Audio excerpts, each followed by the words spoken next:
Have you ever felt like you're constantly being measured against someone else's impossible yardstick? Recently, my wife has been making frequent comparisons between me and her friend's seemingly perfect husband, and it's starting to weigh on our marriage. It feels like every time I turn around, there's another subtle or not so subtle reminder that I'm not quite hitting the mark. I'm left wondering how we reached this point, and whether it's even possible to find my footing again in a relationship overshadowed by an idealized version of someone I'm not. Curious how I got here? Let me explain. I'm a 34-year-old software developer, and my wife Emily is a 32-year-old high school teacher. We've been married for 6 years and have generally had a solid relationship built on mutual respect and understanding. Or at least, that's what I thought until about a year ago. This whole comparison issue started innocently enough. At least it seemed so at first. Emily has this close-knit group of friends from college, and they meet up regularly. I've always appreciated how supportive they are of each other. But it's her friend Jessica's husband, Tom, who's become a thorn in my side. Tom is a successful entrepreneur, and whenever we meet him at gatherings, he exudes a certain charisma that draws people in, including Emily. Initially, Emily's comments about Tom's achievements seemed harmless, maybe even aspirational. She'd mention how Tom was expanding his business or talk about their latest exotic vacation. But over time, the comparisons started to get personal. Comments shifted from admiration to questions about why I didn't have the same drive or why we couldn't afford similar luxuries. It felt like I was being unwittingly entered into a competition I never signed up for. At first, I shrugged it off, thinking it was just a phase, or maybe she was joking. But the frequency and intensity of her remarks started to gnaw at me. I began to question my own self-worth and whether I was truly providing the life Emily wanted. The more I dwelled on it, the more it affected my self-esteem and our dynamic. It's as if our relationship has taken on this underlying tension that I can't seem to shake, and I'm left grappling with how to bridge this growing gap. As months went by, the comparisons grew more frequent and biting, leaving me feeling like I was perpetually falling short. It wasn't just Emily's words that stung, but the implication that I wasn't living up to some invisible standard. I began to dread social gatherings where Tom would inevitably become the focal point of conversation. The real turning point came during a particularly stressful time at work. I was put in charge of a crucial project with tight deadlines, and the pressure was immense. My work hours increased, leaving me exhausted and with little time for anything else. Around this same time, Emily and I had planned a weekend getaway, a much-needed escape to reconnect and relax. However, just a week before our trip, I received a call from my manager. The project needed revisions, and the timeline had been moved up. I was forced to cancel our plans, promising Emily we'd reschedule soon. I could see the disappointment in her eyes, which was compounded by the news that Jessica and Tom were jetting off to Europe for a spontaneous vacation.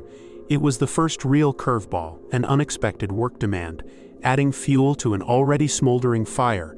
Emily's frustration was palpable, and she couldn't help but voice her disappointment, drawing yet another comparison to Tom's ability to balance work and personal life. The situation escalated quickly. The work stress combined with Emily's mounting dissatisfaction made for a volatile mix.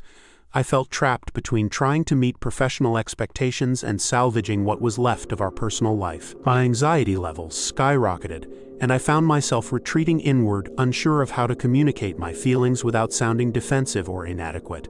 Emily's comments, which might have once been shrugged off, now felt like daggers. I started questioning my decisions and career choices. Was I too focused on work? Had I failed to prioritize our relationship? The self-doubt was overwhelming, and I couldn't shake the feeling that I was spiraling. The emotional toll was significant. I oscillated between anger, confusion, and a deep sense of inadequacy. Each attempt to discuss the issue with Emily seemed to end in an argument or worse, a cold silence. I was desperate to find a way to address the growing chasm between us, but felt increasingly helpless. The complexity of the situation loomed large, and I knew something had to change before it was too late. But how? That was the question that haunted me as I lay awake at night, trying to piece together a solution to a problem that seemed to grow with each passing day. Faced with the growing tension in our marriage, I knew I had to take action. The first step was attempting to open the lines of communication with Emily. One evening after dinner, I sat her down and shared my feelings, how her comparisons made me feel inadequate and how they affected my confidence. I tried to convey my struggle to balance work demands with being a present and supportive husband. Emily listened, but the conversation didn't go as I hoped. She seemed defensive, suggesting that perhaps I was being overly sensitive or misinterpreting her intentions. I realized then that our issues ran deeper than just a series of offhand comments. They were symptomatic of a larger disconnect. But I was determined not to give up. I turned to close friends for advice, hoping for some outside perspective. They suggested couples therapy, which I proposed to Emily. To my relief, she agreed, acknowledging that perhaps we both needed help to navigate this rough patch. Our first few sessions were eye-opening. The therapist helped us articulate underlying frustrations and fears that had been festering unspoken. While therapy was a step in the right direction, progress was slow. It felt like for every step forward, we took 2 steps back. One significant obstacle was Emily's continued focus on external comparisons, something deeply ingrained and challenging to shift. Just as I felt we were beginning to make headway, life threw us another curveball. Emily was offered a promotion to head the English department at her school, a role that demanded more time and energy. Initially, this was a cause for celebration, but soon it became apparent that her increased responsibilities meant less time for therapy and us. The new job added another layer of complexity to our situation. Emily was stressed, and our already limited time together dwindled further. I found myself back at square one, grappling with feelings of neglect and inadequacy.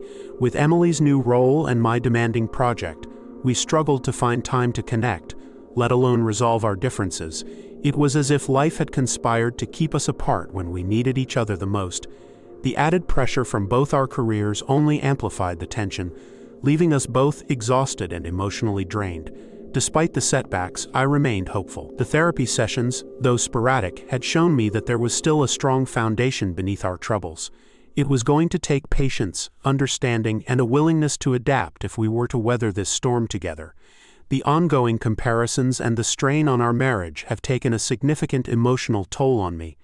I find myself in a constant state of anxiety, second-guessing my every action and decision. It's as if a shadow of doubt lingers over everything I do, whispering that I'm not enough, not for Emily, not for myself, and not for the life we envisioned together. Socially, I've become more withdrawn. Where I once enjoyed gatherings with friends, I now feel a pang of dread at the thought of another evening where Tom's successes might overshadow any conversation. The idea of facing another comparison makes me want to retreat, avoiding social interactions altogether. I've even started declining invitations to events where I know he'll be present, which has only fueled Emily's frustration and exacerbated our isolation from our friend circle. At work, my concentration has waned. The constant stress and emotional upheaval at home have seeped into my professional life, making it difficult to focus on tasks that once came easily. I worry about my performance slipping and the potential repercussions that could have on my career. The work that used to be a source of pride and satisfaction now feels like another area where I might fall short. The arguments with Emily have become more frequent and heated, often escalating over minor disagreements. I miss the ease with which we once communicated, replaced now by a tension that seems to hover in every interaction. There's a palpable distance between us, an unspoken barrier that neither of us seems able to breach. Internally, I'm battling a growing sense of hopelessness. I oscillate between wanting to fight for our marriage and feeling an overwhelming urge to escape the cycle of disappointment and comparison. The internal conflict is exhausting, leaving me feeling emotionally spent and unsure of how to move forward. The impact on my overall quality of life is undeniable. Simple pleasures that once brought joy now seem dulled by the cloud of ongoing issues. I've lost interest in hobbies, neglected friendships, and often find myself staring at the ceiling late into the night, pondering how things became so complicated.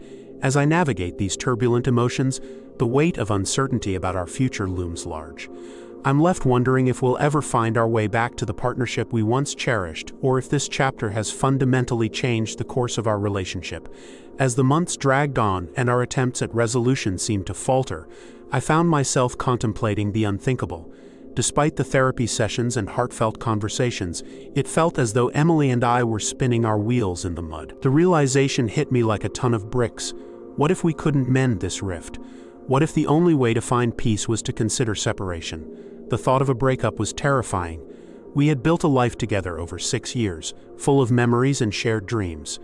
But as I stood at this emotional crossroads, I couldn't help but wonder if staying in this cycle of disappointment and comparison was doing more harm than good. It was an unsettling prospect, one that carried its own set of fears and uncertainties. I worried about the emotional toll a separation would take on both of us. The idea of dismantling our life together, explaining it to family and friends, and navigating the social stigma of a failed marriage weighed heavily on my mind. I feared the loneliness that might follow, the void left by a relationship that had been such a significant part of my life. Financially, the implications were daunting too. Splitting our assets, managing separate households, and the potential legal complexities added another layer of stress to an already overwhelming situation. Despite these fears, I couldn't shake the thought that something drastic might be necessary to preserve our individual well-being. The internal conflict was agonizing. I felt torn between the comfort of familiarity and the frightening leap into the unknown. It was as if I stood on the precipice of a decision that could redefine my future. Yet, amid the uncertainty, I clung to the hope that perhaps, just perhaps, there was a solution we hadn't yet explored. Maybe there was a path forward that didn't involve such drastic measures. But in that moment, the fear of making the wrong choice loomed large, leaving me paralyzed by indecision. After months of emotional upheaval and countless sleepless nights, I find myself at a crossroads, desperate for clarity and peace. The strain of constant comparisons and unfulfilled expectations has left me feeling adrift, caught between wanting to save our marriage and fearing the toll it's taking on both of us. Despite therapy and efforts to reconnect, the divide seems only to widen with each passing day. I've shared my story here, hoping to find solace or guidance from those who might have walked a similar path. Have any of you faced such challenges in your relationships? How did you navigate the complexities of feeling overshadowed by comparisons? Did you find a way to bridge the gap, or did you come to a different resolution? I'm reaching out to this community for advice, encouragement, or simply shared experiences that might shed light on my situation.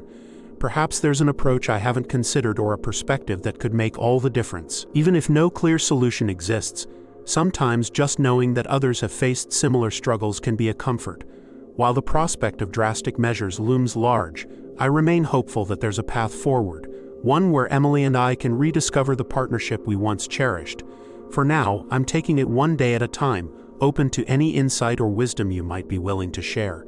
Thank you for listening and for any support you can offer during this challenging time. TLDR, I'm a 34-year-old software developer struggling with my wife's constant comparisons to her friend's husband. Despite therapy and communication efforts, I'm seeking advice on saving our marriage.